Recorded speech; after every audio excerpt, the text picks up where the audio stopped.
What do you think you'll continue then to work on and improve as an organisation?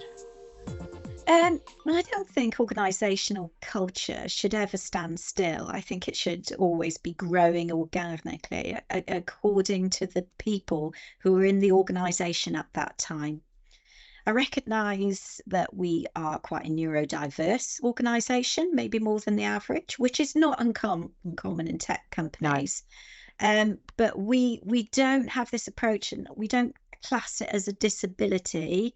We don't expect staff to necessarily to declare it. What we try and do is create roles and portfolios of work that are strengths based, rather than trying to force people into roles that mean that they might not perform well. So that's something that I think we can definitely grow and improve on as an organisation, as we understand the individual needs of our staff. I think we could do better collaboration with other educational providers, and have some more structured community partnerships. So where I've touched on, I'm keen on supporting people back into work where they might have had a previous criminal record, a long-term health condition, which means that their employment choices are limited, and we create jobs to wrap around their needs. We do volunteering leave as well. Staff can do up to 2 days paid leave in the community, and we're starting to really get some traction on that. And more people are coming forward and saying, "Yeah, I really would like to do that." So I think that's something.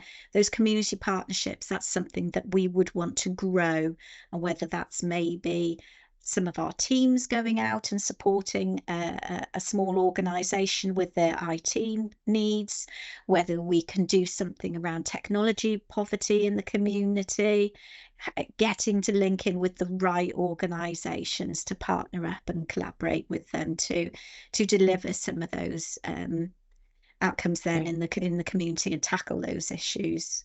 Yeah. Yeah.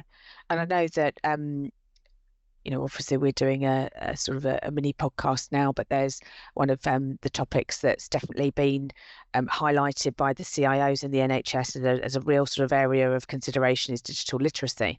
So especially amongst older people who might not have a smartphone, and yet lots of things in the NHS these days are sort of digital pathways. Things like that might actually be another route where your organisation can benefit. But Oh yeah. in the community, it's even that awareness to say that to offer 2 days paid is actually quite a significant amount of time that charitable organisations or the community could benefit from.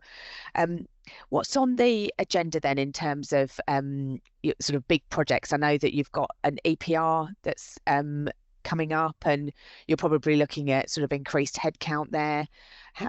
Is there any, maybe talk about that project, but is there any other projects that are quite big, chunky projects that you've coming up on the horizon?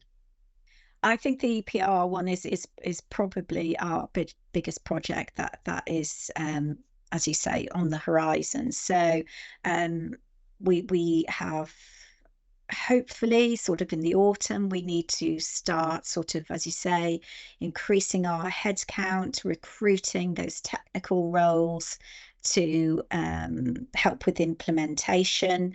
We're still very much in the planning phase at the minute, but the momentum will pick up in October. So the EPR is Cerner, which is going to be rolled out across our parent organisations. So it's a huge undertaking, and we will be working with those respective organisations to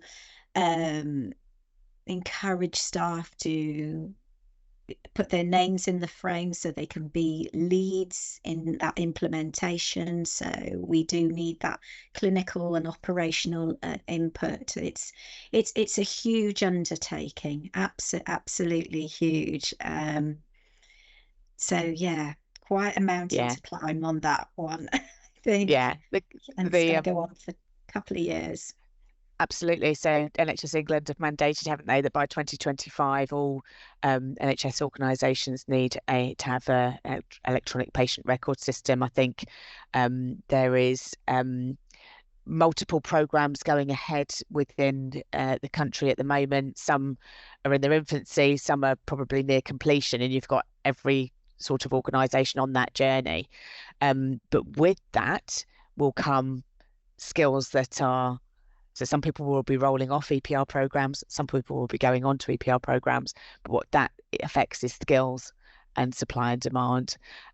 So highlighting that your organisation is going to be going through that in October, or from October onwards. If there's things that in terms of attraction, hopefully this podcast now will help highlight the sort of organisation you are, and if people want to come and join and apply for those sorts of things coming up, then hopefully that will help. Yes, definitely. We're always keen to have speculative CVs. We'll be be advertising sort of fixed term contracts. Some of it will be agency work, but we do want to try and offer those substantive contracts where we can, and provide that kind of sort of like job security for someone, for 6, 12, 18 months as well. But it's also an opportunity to grow our own staff skills as well, and we are looking to hopefully sort of give staff opportunities, whether that's acting up and promotional opportunities or broadening that skill base. So it's not all bad.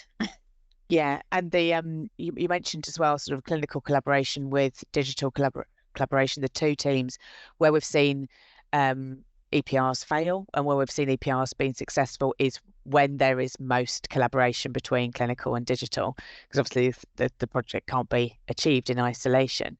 And I guess that's where, if you've got people already in substantive posts in those two parent organisations, having that, no one can come in sort of and learn that knowledge at the click of a finger. You have to understand the nuances of those two organisations to be able to effectively then put in the EPR. Obviously, people can come in with external knowledge, but having that internal knowledge is going to be very valuable, isn't it? Yeah, So offering people positions, absolutely. step up is a great idea. Yeah, yeah. It would be good to have a mix. I think our head count will probably increase possibly by, I'm putting 150 for this Which amount is of huge for time. your organisation, isn't it? It's that's going to have It significant is. impact to everything Yeah. else.